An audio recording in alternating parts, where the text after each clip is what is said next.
Assalamualaikum warahmatullahi wabarakatuh.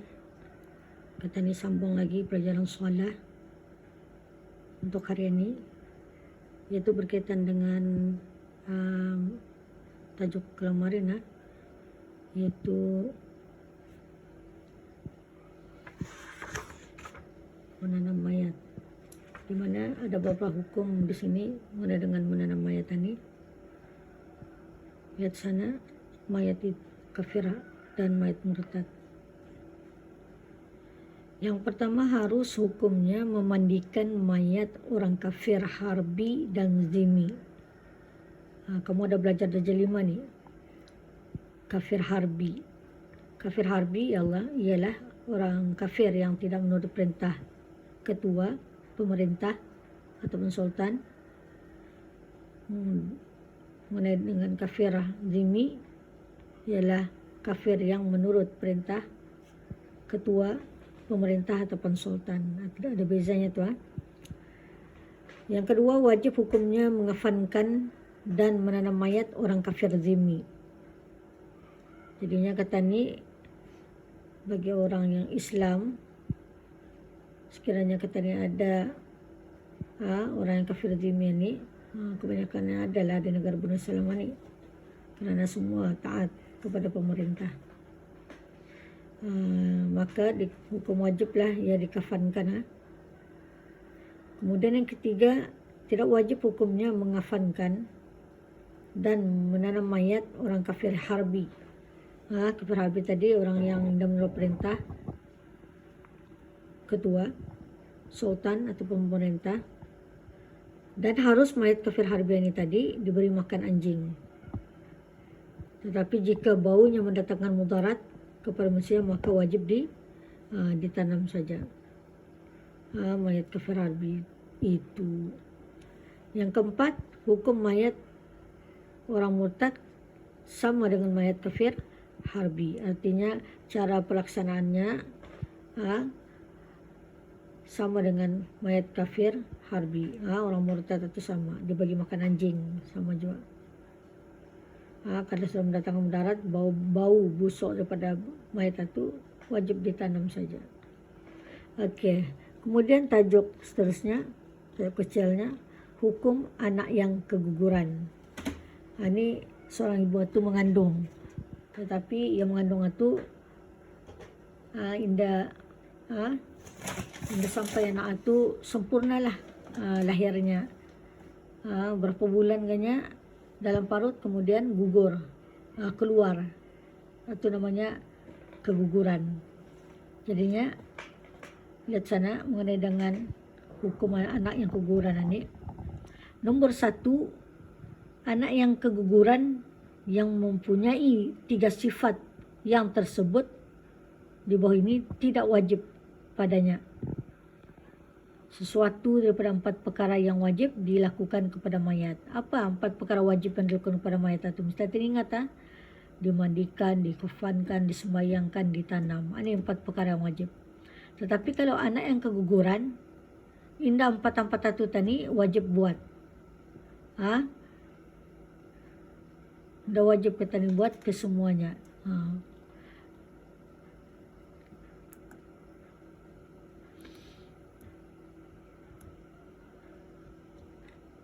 Jadi yang pertama, kita lihat belum sempurna bulannya, yakni belum sampai 6 bulan 2 lahzah. Artinya anak dalam parut ibu itu baru 6 bulan, belum sampai 6 bulan. Belum sampai 6 bulan artinya 5 bulan ke bawah. 2 lahzah itu 2 saat. Bukan 2 minit, 2 saat lahzah, 2 saat. Artinya anak dalam parut ibu itu 5 bulan ke bawah itu, 6 bulan, belum sampai 6 bulan tu 5 bulan ke bawah gugur dia dari parut ataupun meninggal dia dalam parut. Keguguran lah. Kemudian yang kedua, tidak diketahui akan hidupnya melalui salah satu daripada tanda-tanda, iaitu berteriak atau bergerak atau bernafas. Dari diketahui. Yang ketiga, belum nyata kejadiannya. Belum nyata kejadiannya, masih lagi segumpal darah. macam daging. Daging, kita makan daging itu, daging kerbau apa tu, dia jadi nampak bentuk yang tadi manusia ke apa kan, itu belum nyata kejadiannya, baru segumpal darah atau segumpal daging. Haram hukumnya sekiranya anak yang keguguran itu disembahyangkan. Artinya kalau sudah anak itu keguguran, haram pulang disembahyangkan. Dan sunat hukumnya ia dibungkus dan ditanam bagi menyempurnakan anak yang keguguran itu. Artinya sana disebut tadi, indah payah dikerjakan, indah wajib dikerjakan 4 perkara, haram pulang, haram bagi orang yang membayangkan kalau anak keguguran. Cuma sunat digalakkan saja, dibungkus, ditanam. Okey. Kemudian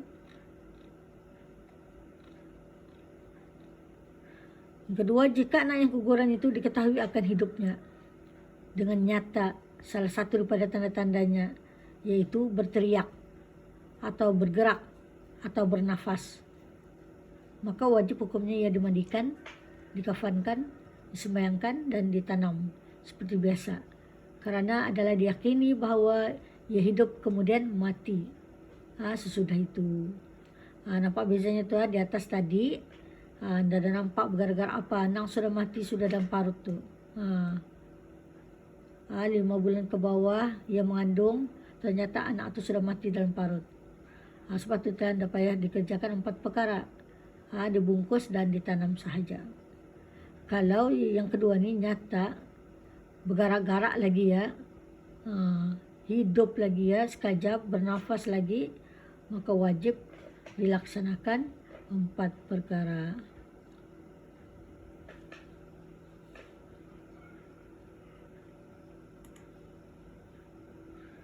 Kemudian lagi lihat masalahnya.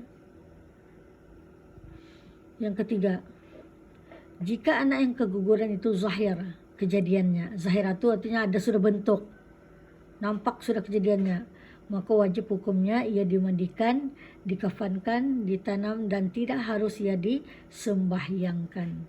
Nampak sudah, ini bentuk kepalanya, ini bentuk tangannya, ini bentuk kakinya, ada matanya, nampak sudah, tapi belum sempurna tu maksudnya, belum sempurna, maka wajib dilaksanakan 3 perkara saja. Apa yang ada tu? Sembahyang tidak diharuskan. Okey, nombor 4.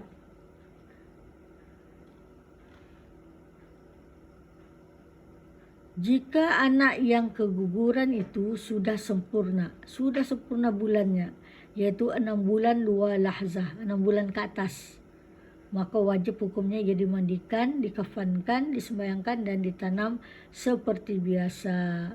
Dan kata Syekh Ramli bahawa manakala sampai ia 6 bulan, maka wajib padanya barang yang wajib pada yang besar, iaitu dikerjakan 4 perkara, iaitu perkara yang tersebut itu. Kalau sudah ia 6 bulan ke atas, mati dia dalam anak tu dalam parut kah, maka wajib dilaksanakan 4 perkara. 6 bulan tu jadi sudah tu. Okey.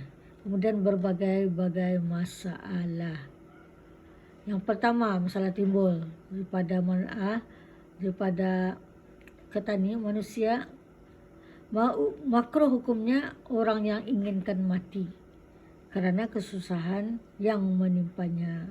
Artinya ada rasa-rasanya akan mau mati itu, nyerang stres, dia dapat menyelesaikan masalah, ada rasa sangkan mati itu, maka hukumnya adalah makruh.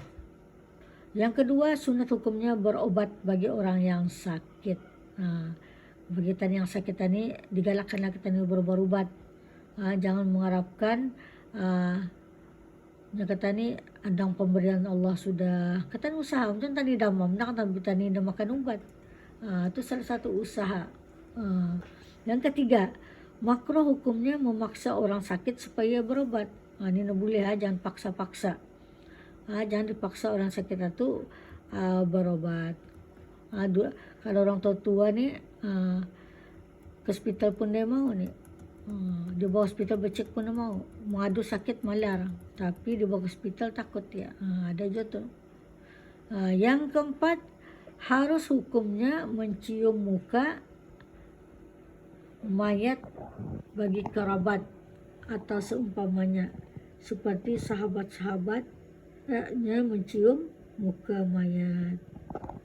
Artinya boleh atau mencium muka mayat, asal kamu dah takut lah. Ada orang takut tu, sudah dicium sampai ke malam tak dapat tidur. Di dong-dongnya tu bawa mayat tu pulang.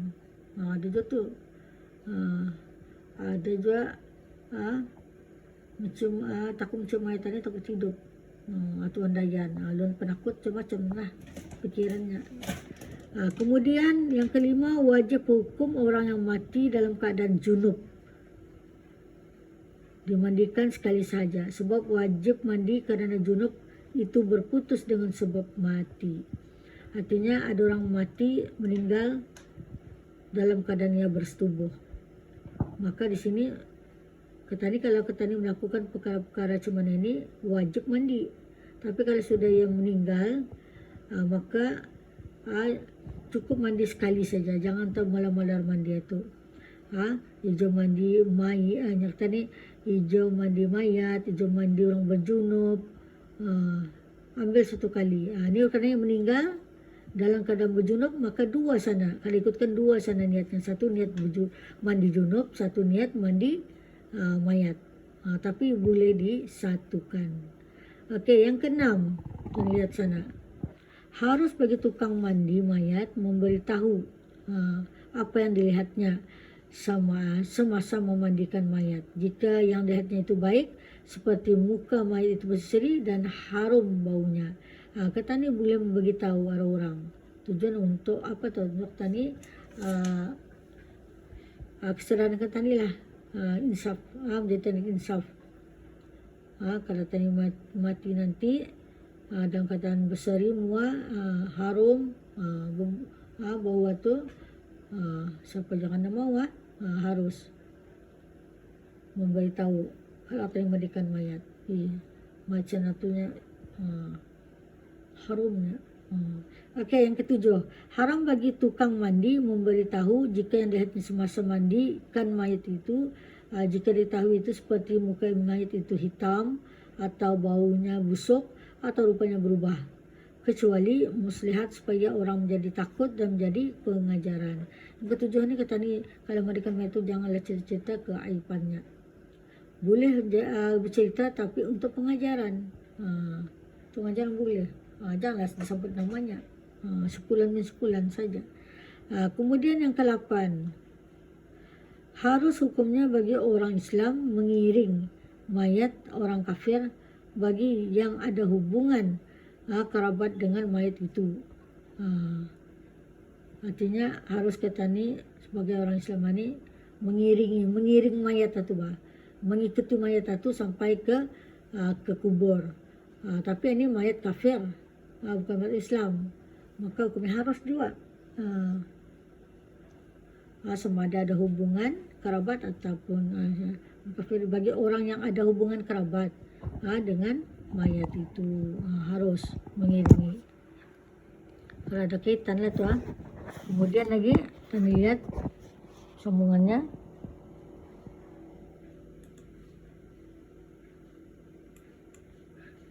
Dan harus bagi orang Islam menziarahi kubur orang kafir yang ada hubungan kerabatnya. Kalau ada kerabat, dibolehkan juga menziarahi kuburnya. Yang ke-9, wajib dimandikan, dikafankan dan disembahyangkan jika bercampur mayat orang kafir dengan mayat orang Islam dan tidak dapat diasingkan. Dan hukum semasa membayangkannya sekaligus kata semua mayat-mayat itu hendaklah diniatkan bahawa sembahyang itu ke atasnya mayat-mayat orang Islam sahaja. Dan mayat-mayat itu dikubur di antara perkuburan Islam dan perkuburan kafir. Artinya wajib kita mandikan, kafankan, sembahyangkan. Kalau kita ni lihat bercampur mayat orang kafir dengan mayat orang Islam, dah lagi dapat diasingkan sama sekali. asalkan tadi niatkan saja bahwa sembahyang ke atas mayat orang Islam. Kan bercampur mayat itu di depan, kemudian karena sembahyangkan datang mana satu mayat Islam, mayat kafir. Jadi niatkan saja tadi sembahyang untuk mayat orang Islam. Oke. Kemudian yang ke-10,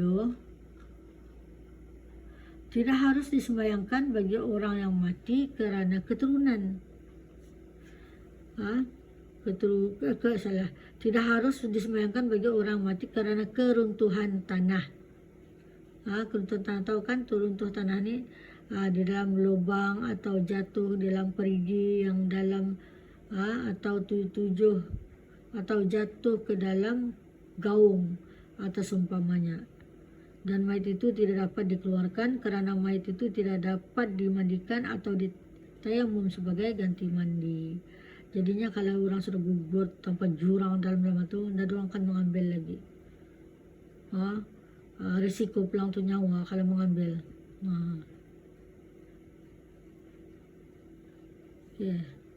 Kemudian kita lihat tajuk ziarah kubur.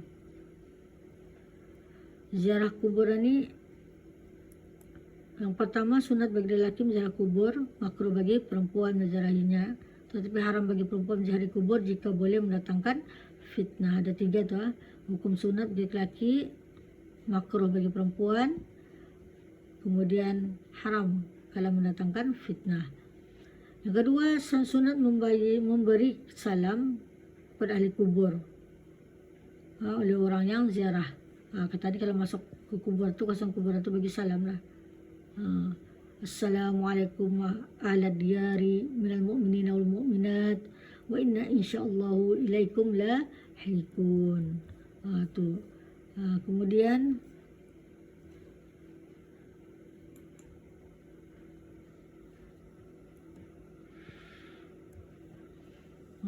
ini doa, ada berapa sama dengan kata ni baca doa. Assalamu ala ahli diyar minal mu'minina wal mu'minat wa inna insyaallahu bikum lahikun nas'alullah lana wa lakumul qa'imah. Dan membaca Al-Quran kemudian berdoa di kubur.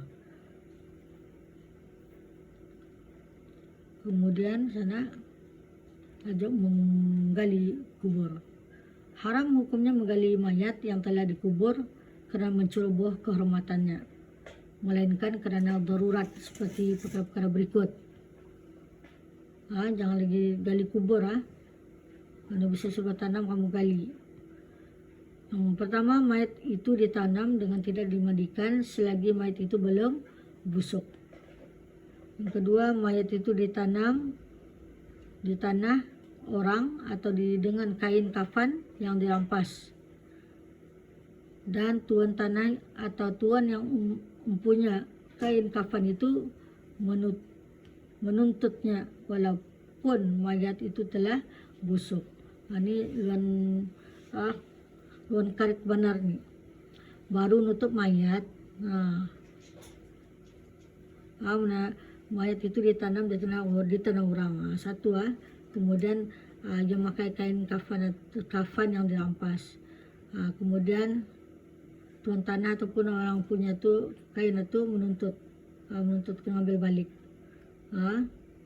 walaupun mayat itu telah busuk.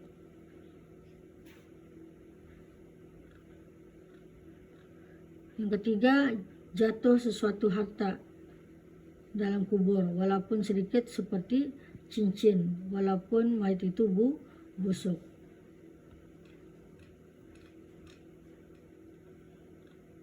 Artinya dah boleh suskati menggali haram ni. Ini menggali mayat, cincin pun gugur pun digali, biarkan dia balik cincin baru saja. Di sana nyata-nyata hukumnya haram, menggali semula. Okey.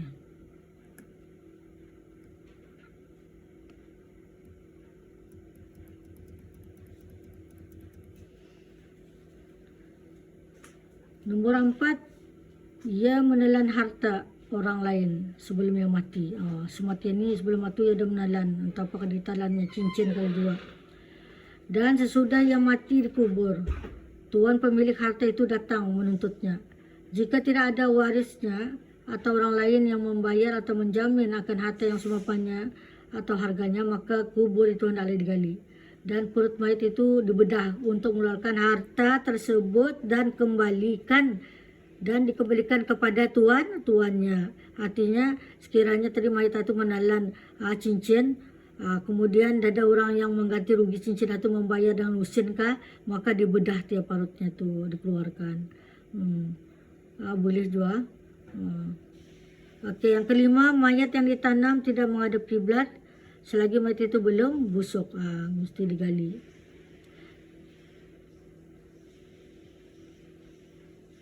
Jika ditanam mayat perempuan yang mengandung dan anak yang dikandungan itu ada harapan hidup seperti kandungannya itu sudah 6 bulan atau lebih, maka kubur itu digali dan wajib perut mayat itu dibedah untuk mengeluarkan anak di dalam kandungan itu. Ibunya ni sudah ibu ni dengan kandungannya ni ditanam sudah, dikubur sudah.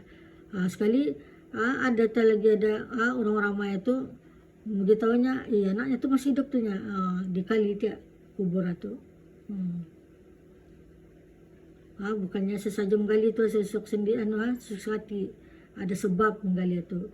Yang ketujuh, mayat itu terkena air atau lembab, yakni basah. Tempatnya menanam itu, mengubur itu, ada besar tanahnya, itu akan dipindahnya, digali kuburnya dan dipindahkan tempat lain. Yang ke-8, ditakuti kubur itu terhina, sebab itu digali semula.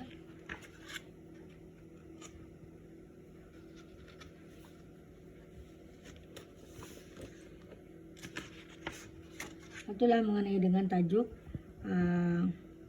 berkaitan dengan beberapa masalah mengenai dengan mayat, menggali kuburan ini. Jadi sampai sana dulu, wallahu alam bisawab.